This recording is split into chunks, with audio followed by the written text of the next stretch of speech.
अगर ये कहेंगे कि 11 बजे से सत्संग होगा तो परम पूज्य महाराज जी 11 बजे मंच पर आ जाए। ये बात आप सुनो, इसलिए समय से होना जरूरी है। तो आप सब लोग भी समय से आएंगे तो अच्छा रहेगा और समय से आपको सुनने को मिलेगा, समय से खत्म भी होगा। तो आपको मैं बताता हूँ, मैं इसलिए बता दिया क्योंकि आगे भविष्य में परम पूज्य महाराज जी शायद जल्दी आ जाए। ऐसी मौज हो रही है कि आ जाए शायद, अभी समय तो फिक्स नहीं हुआ, डेट फिक्स नहीं हुआ, लेकिन ऐसा हम लोग प्रार्थना किए हैं तो ये आशा है, जगी है, प्रार्थना कर रहे हैं कि मालिक आप दर्शन दे दें यहाँ, तो आशा जगी है कि आ जाएंगे। लेकिन जैसे ही तारीख फिक्स होगा, डेट फिक्स होगा, आप सबको जानकारी मिलेगा। लेकिन इसलिए मैं बता दे रहा हूँ कि जब मालिक आ जाए, मान लो बीच में हमारा आपका कोई संपर्क ना हो पाए, तो ये आप समझना कि महाराज जी एक समय से आते हैं, समय से सत्संग मंच पर आते हैं, समय से सत्संग सुनाते हैं, 1 मिनट देरी नहीं करते। ये बात आप सुनो, इसलिए समय से आना जरूरी है। तो मैं आपको बता रहा था कि गुरु ऐसे पकड़ते भी हैं, गुरु जो संस्कारी आत्माएं होती हैं या जिस पर दया कर देते हैं उसको पकड़ते भी। अपने गुरु महाराज तो बताए कि किस प्रकार दया करते हैं। अगर ये संतों का चरण किसी के ऊपर पड़ जाए, चींटियां जा रही हों, उसके ऊपर पैर रख दें। एक बार जा रही थी चींटियां और उस पर जान करके पैर रख दिया, तो उनके बगल में भक्त था, गुरु के शिष्य थे, तो उन्होंने पूछा कि अरे गुरु महाराज तो चींटियां मर गई होंगी, आपने उन पर पैर रख दिया। तो पैर हटाए और बोले देखो एक भी नहीं मरी, मरने के लिए थोड़ा इस पर रखा, मैंने तो इनको स्पर्श कर दिया कि इनको भी, इनकी भी योनि बदल जाए, इनको भी मनुष्य शरीर मिल जाए, इसलिए मैंने इनके ऊपर पैर रख दिया। कभी कभी मौज में आते हैं, किसी पेड़ का दातून कर ले, वो किसी पेड़ का अगर दातून कर ले और उस पर दया कर दे तो उसको भी मनुष्य शरीर मिल जाता है। किसी घोड़े की सवारी कर लें, किसी गाय की दूध पी लें, किसी और की दूध पी लें और उस पर दया कर दें तो उसको मनुष्य शरीर मिल जाता है। इतना दया, इतना पावर महात्माओं को होता है। एक बार अपने दादा गुरु जी बताए, अपने गुरु महाराज बताए कि अपने दादा गुरु जी नदी पर के घाट पर बैठे थे और वहां पर बैठ करके कुल्ली कर रहे थे, उसी में बड़ी देर तक बैठे रहते और कहीं कहीं ये करते थे, उसी में पैर लटका देते थे। तो उनसे उनके शिष्यों ने पूछा कि आप ये यहाँ क्या करते रहते हैं। उन्होंने बताया जितने भी ये जो भी मैं कुल्ला करता हूँ, जो भी ये पानी इन मछलियों को या इसमें जितने भी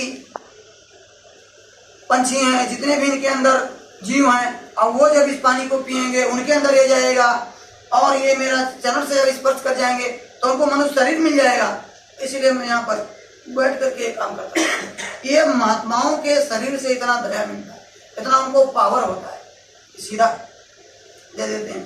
तो एक धर्मदास जी थे, बहुत बड़े सेठ थे, तो अपने घर में बैठे थे, बहुत बड़े पुजारी भी थे, वो पूजा पाठ करते थे। लेकिन पहले के जमाने के ऐसे छोटे छोटे, वो ठाकुर साहब कहते थे उनको, छोटे छोटे पत्थर होते थे काले काले, उस पर जनेऊ ऐसे बना रहता था, तो उनको ठाकुर साहब बोलते थे। तो उनको रोज नहलाते धुलाते थे, रोज उनको दूध में डुबो करके उनका भोग लगाते थे, उनको पिलाते थे खिलाते थे, रोज ये काम करते थे। बहुत पुजारी थे, बहुत पूजा करते थे। रोज सुबह सुबह ठाकुर साहब को नहलाना धुलाना, उनको बैठकर भोग लगाना, खिलाना पिलाना, तो संस्कार उनके अंदर था। तो कबीर साहब ने देखा कि देखो संस्कार इतना अच्छा है, भगवान से इतना प्रेम करता है, लेकिन अभी तक उसका दर्शन नहीं कर पाया, ये क्योंकि इसको रास्ता नहीं मिला, इसको कोई गुरु नहीं मिले। उन्होंने दया किया, वो आए उनके दरवाजे पर और आवाज लगाई, तो उनकी पत्नी जो धर्मदास की पत्नी थी वो भोजन बना रही थी। तो आज के जैसे गैस वैस नहीं चलता था, सिलेंडर नहीं था, पहले लोग लकड़ी पर चूल्हा जलाते थे, लकड़ी से जलाते थे। तो वो भोजन बना रही थी, भोजन बना रही थी, तो वो निकली और ये भी निकले। ये सेठ जी बुलाए, थोड़ा तो अंदर गए, लेकिन पहले ही बता दिए कि आप लोग बड़े पापी, बड़ी पापिनी है ये। अरे कैसे पापिनी, हम लोग तो इतना पूजा पाठ करते हैं, किसी एक जीव को मारते भी नहीं, कभी दान दक्षिणा भी करते हैं, सब कुछ करते हैं, पापिनी क्यों बता दिया आपने, कैसे पापिनी है। तो कहा जा देख, जो लकड़ी जला रही है तू, जो तेरे चूल्हे पर लकड़ी जल रहा है, देख कितने जीव इसमें जल करके मर रहे हैं। वो दौड़ती हुई गई, देखी, और इधर फिर इनको कुछ जगाने के लिए ये जो पूजा पाठ कर रहे थे उसी समय नहला धुला रहे थे। वही ऐसे बरामदा होता था, बरामदे में बैठ करके नहला धुला रहे थे उसको, अपने ठाकुर साहब को। तब वो बोले ये भगवान 50 ग्राम के, ये 150 ग्राम के, ये 200। अब कोई किसी के भगवान को ये कहा कि तुम्हारा ये 50 ग्राम का है, 100 ग्राम का है, 150 ग्राम का है, तो कितना कष्ट होगा। तो उनको बड़ा कष्ट हुआ, अरे ये हमारे भगवान को 50 ग्राम 100 ग्राम बोलते हैं, 150 ग्राम बोलते तो हमारे भगवान है, और ये इनको 50 ग्राम ये इसका वजन बताते हैं। इतना कह करके और वो चले गए। तब तक उसकी पत्नी गई थी और वहां चूल्हे के लकड़ी में ऐसे पटका और देखा दीमक, उसमें कई दीमक जल गए और कई जलने वाले थे। उसको तुरंत उसने बुझाया, पानी डाला और बाहर कर दिया लकड़ी को, और बाहर आकर के बताया अपने पति से कि अरे वो तो कोई साधु महात्मा नहीं थे, वो तो स्वयं भगवान थे।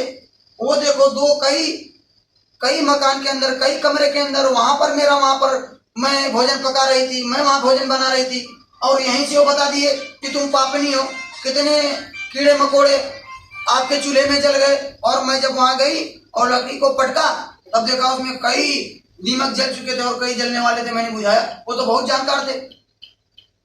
अच्छा, वो लोग ढूंढने लगे, कई दूर तक, काफी दूर तक गए ढूंढने, तो स्वयं भगवान आए थे हमारे यहाँ, चलो उनसे मिल लेते हैं। लेकिन वो तो चले गए, चिंगारी लगा करके चले गए। अब ये लोग कहे किसी भी तरह उनको बुलाना है, कैसे भी लगता है भगवान मुझसे रूठ गए, नाराज हो गए। आज भगवान आए थे और हम लोग उनका सेवा भी नहीं कर पाए, उनसे मिल भी नहीं पाए। तब उन्होंने क्या किया, उनकी पत्नी ने कहा ये ऐसा करते हैं, भंडारा करते हैं और जितने भी साधु संत हैं, जितने भी महात्मा हैं, सबको बुलाते हैं, सबको, और भोजन अपने हाथ से परोसते हैं। तब तो हम लोग उनको पहचान ही जाएंगे कि कौन महात्मा जी आए थे, देखे तो थे ही। तो कहा हाँ करते हैं और ऐलान कर देते हैं कि खूब दान दक्षिणा देंगे, क्योंकि पैसा तो खूब था। और उनकी पत्नी ने यह भी कहा, क्या कहा कि जहां गुड़ होगा वहां तो चींटी आएंगे ही। मतलब गुड़ का मतलब समझते हो, मिठाई जहां रख दोगे वहां तो चींटियां आएंगी, लगेंगी वहां पर, कमीला तो आएंगे ही उस मिठाई को खाने के लिए, चींटे तो आएंगी भाई धन दौलत लेने के लिए और बढ़िया बढ़िया खाने के लिए तो आएंगे ही। साधु महात्मा इसलिए जाने जाते हैं, कहते हैं राज दुआरे साधु जन 3 बात को जाए, क्या माया, क्या मीठा, क्या मान। साधु लोग क्या करते हैं, राजा के दरबार में या बड़े लोगों के दरबार में क्यों जाते हैं, बताया लोगों ने कि क्यों, या तो मीठा खाने के लिए जाएंगे या कुछ दान दक्षिणा लेने के लिए जाएंगे। क्या माया, क्या मीठा और क्या मान, ये 3 चीज के लिए जाने जाते हैं। लोग इसी के लिए आए होंगे, मीठा खाने के लिए, कुछ मांगने के लिए आए होंगे और मान सम्मान पाने के लिए आए होंगे। तो सोचे कि भाई इसी के लिए जाने जाते हैं, तो चलो भंडारा करते हैं, दान दक्षिणा भी खूब देंगे, बुलाएंगे सबको। तो खूब प्रचार किया, जितने भी साधु संत थे, जितने महात्मा थे, सबको बुलाया, खूब बड़ा भंडारा किया। लेकिन कबीर साहब नहीं आए। इन्होंने खूब सबको भोजन परोसा, सबको देखा, एक एक आदमी को देखा, लेकिन वो नहीं आए। 1 2 नहीं, कई भंडारा किए, सारा धन दौलत दे दिया, सब लुटा दिया उसी में। और आखिर में उनको ये हुआ कि लगता है भगवान मुझसे बहुत ही रूठ गया, सब धन दौलत खर्च कर दिया, बिल्कुल कुछ नहीं छोड़ा, सब भंडारे में और दान दक्षिणा करने में सब खर्च कर दिया। कहा लेकिन अब वो लास्ट में ये सोचे कि वो नहीं मिलेंगे, अब हमसे बहुत बड़ा पाप, बहुत बड़ा गुनाह हो गया है, अब चलो अब जान ही दे देते हैं, अब कुछ नहीं। अब धर्मदास जी ने कहा कि अब मैं जाता हूँ, अब मैं आत्महत्या कर लूंगा, अब मुझसे बहुत भारी गुनाह हो गई और अब मुझको जीना ठीक नहीं, अब मैं आत्महत्या कर लूंगा। तो पत्नी ने कहा जब आप आत्महत्या कर लोगे तो मैं ही जी कर क्या करूंगी, चलो दोनों लोग चलते हैं आत्महत्या। तो गए नदी के तरफ। वैसे आत्महत्या नहीं करना चाहिए, परम पूज्य महाराज जी ने कहा आत्महत्या बिल्कुल नहीं, सबसे बड़ा पाप ही आत्महत्या है, आत्महत्या नहीं करनी चाहिए। तो वो लोग गए तो देखे तो वहां पानी कम था, तो बोले यहाँ डूबेंगे तो मरेंगे भी नहीं, चलो थोड़ा आगे चलते हैं। तो और आगे जब गए तो एक बड़ा सा टीला था, उसी पर कबीर साहब ऐसे पैर लटकाए हुए बैठे। तब तक इन लोगों का नजर पड़ गया और गए, ओ कहे भगवान मुझसे बहुत गलती हो गई, आपको ढूंढते ढूंढते सारा धन सब कुछ खर्च कर दिया, लेकिन आप नहीं आए। और अब हम लोग तो आपके यादगार में आपको पाने के लिए हम लोगों ने समझा कि हमारा बहुत बड़ा गलती हो गया हमसे, इसलिए हम लोग जा रहे थे आत्महत्या करने। तब उन्होंने कहा कि मैं वो गुण वाला चींटा नहीं हूँ इतनी जल्दी आएगा। उन्होंने मतलब अपना उनको वो परिचय दिया उन्होंने, क्योंकि वो तो वहाँ उसकी पत्नी ने तो वहाँ बोला था, जब वहाँ कोई नहीं था अपने पति से केवल कि वो जहाँ गुण रखेंगे वहाँ तो चींटा आएंगे ही। तो जब ये बात उसकी पत्नी ने सुना कि हम तो अपने पति के साथ केवल बोले थे, कोई सुना नहीं था, ये तो इतना अंतर्यामी है ये तो वहीं से सब जान गए। तो चरणों में गिर गई और माफी मांगा। फिर उन्होंने बैठा करके उसको नामदान दिया और खूब जब नामदान मिला तो फिर उनका काम बन गया। तो ये तो पहले संत महापुरुष परीक्षा लेते थे, लेकिन बाद में एक ऐसा भक्त हुआ भल्ला साहब जिसका नाम है, उन्होंने अपने गुरु से यही मांगा कि इस कलयुग में भगवान महात्मा अगर आपके पास वो आ जाए यही ठीक है, और आप इस तरह परीक्षा लेते हो क्यों? सारा धन दौलत लूट गया उनका, सब कुछ दे दिया तब जाकर के उनको गुरु मिले, लेकिन बाद में साज कर दिया। भल्ला साहब हुए तो क्या थे, उन्होंने जब गुरु किया सब एकदम गुरु पर निछावर हो गए, जो गुरु कहते थे वो मानते थे, जो मांगे वो दे देते थे। तो धीरे धीरे उनके पास जो धनी भी खूब थे, तो कई बार उन्होंने संदेश भेजा कि हमको इतना दे दो और ये आश्रम में ये देना है वो देना है, मतलब तो उन्होंने दे दिया। गुरु पर सब निर्भर था, उन्होंने दे दिया, सब दे दिया। और उसकी पत्नी चली गई, पत्नी का शरीर छूट गया, सब कुछ।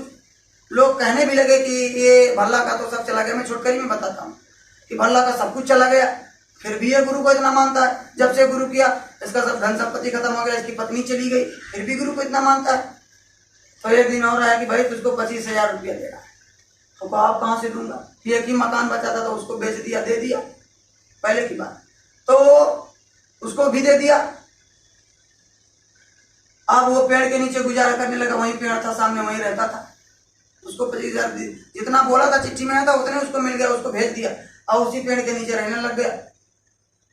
तब एक बार फिर चिट्ठी आया, पहले के बहुत पहले की बात है, चिट्ठी ही आता था, ये फोन सोन नहीं था। तो चिट्ठी आया कि भल्ला तू कहाँ है, क्या करता है? अरे तू चला आश्रम में। तो गया आश्रम में रहने लगा, तो वहां लंगर चलता था, भंडारा चलता था, तो खाने लगा। तो बोला कि भाई, एक दिन गुरु महाराज बुलाए, बोला क्या करते हो? कुछ नहीं, भजन करता हूँ, भंडारे में खाता हूँ।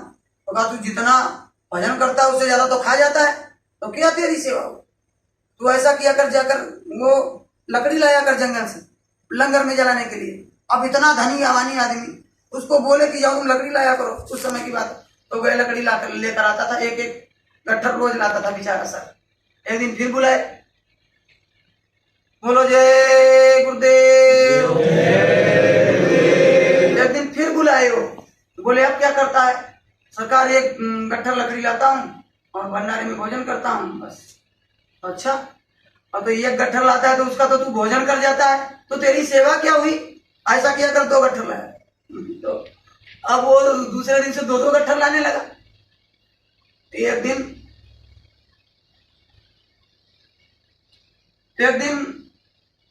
क्या हुआ कि कुछ काम धाम था तो बड़ा देर हो गया, बहुत देर हो गया, तो 2 गट्ठर बनाया उसने।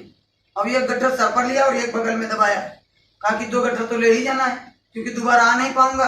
2 गट्ठर बनाए, एक सर पर और एक बगल में ऐसे लेकर के चल दिया। तब तक आंधी तूफान आ गया, एकदम तेज तूफान आ गया। तो वहीं जंगल में कहीं कुआं जैसे था, थोड़ा सा कुआं जैसे था, तो वो रास्ता भटक गया और गया वो गट्ठर समेत उसी में गिर गया। अब बहुत देर हो गया, रात हो गया। तो संत ने देखा, चाल को चालो परखे अंतर कालो, तो सब जानते थे, उनको पता चल गया। तो वहां आश्रम पर पूछा, अरे भल्ला कहाँ है भल्ला? तो बोले दिख नहीं रहे, लगता है जंगल गए थे, आए नहीं। तो कहा अरे चलो चलो, लगता है रास्ता भटक गए, चलो देखते हैं किधर है वो। तो टार्च लिया और गए वहां रात को ढूंढने के लिए। उसी रास्ते पर गए, जिस उनको तो सब पता था, जिस रास्ते में वो पड़ा हुआ था कुआं में, उसी रास्ते पर गए और आवाज लगाने लगे भल्ला भल्ला। तो वो जब उसके करीब पहुंचे तो बोला, हाँ गुरुजी, मैं यहाँ भवकूफ पे फंसा हूं। तो कहा निकालो निकालो भल्ला को, जल्दी निकालो, भल्ला को जल्दी निकालो।